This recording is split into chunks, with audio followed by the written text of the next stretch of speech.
Based on my experience, what would I tell somebody who's just starting off for the first time? Really, the most important thing is learn as much as you can and understand you're not going to know everything from day one or the first year or the second or the third. It's going to take a very long time for you to be able to understand all the complexities of real estate, right? And depending on what level of real estate you want to play in is the amount of effort that's going to be required by you to understand everything that goes into it. So if you're looking at doing ground up multifamily real estate transactions, those are extremely complicated. If you're looking at buying single family houses to flip, over 60 or 90 days, that's a little bit less complicated. I'd say that's a lot less complicated. So there are opportunities where you can get involved. You just have to start, right? That's the first thing.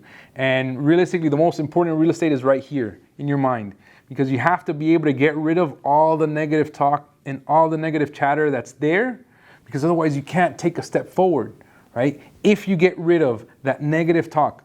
And I'm not even saying go extremely positive and throw a parade and feel great all the time, because you're not going to.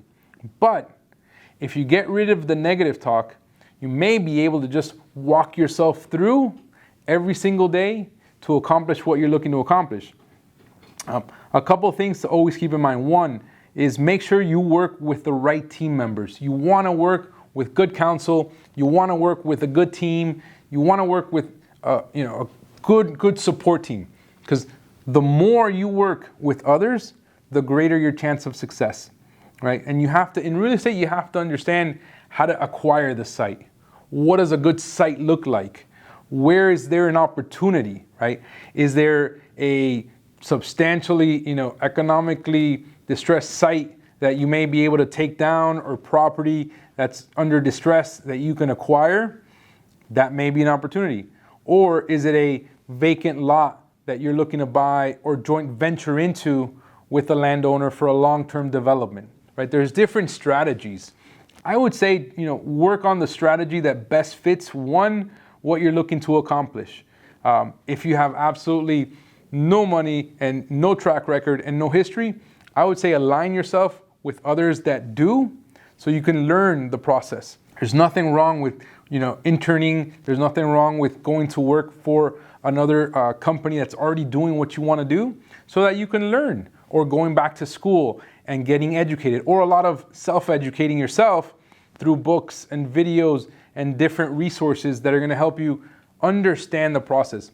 Really, the first thing is you have to be able to speak the same language. If you and I speak the same language, then we're going to understand each other. We're going to know what we're looking at, right? We're going to know what the NOI is, what the debt service coverage ratio is, what the return on cost is, what the yields are, what the IRRs are, how do we draft the OAs, what are we looking for in the partnership agreements.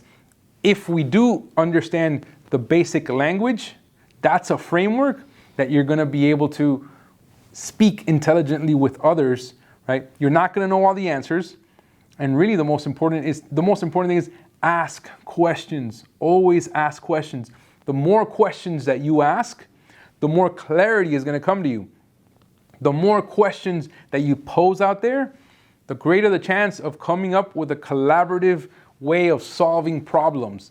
Ultimately, real estate is a massively collaborative work. I mean, that's just what it is. You have to work with others. There is no one transaction that gets done by one person. Because first of all, you have two parties, two people on either side. If you're buying and selling, if you're entering into a joint venture, if you're any structure that you're doing, it's going to require multiple people.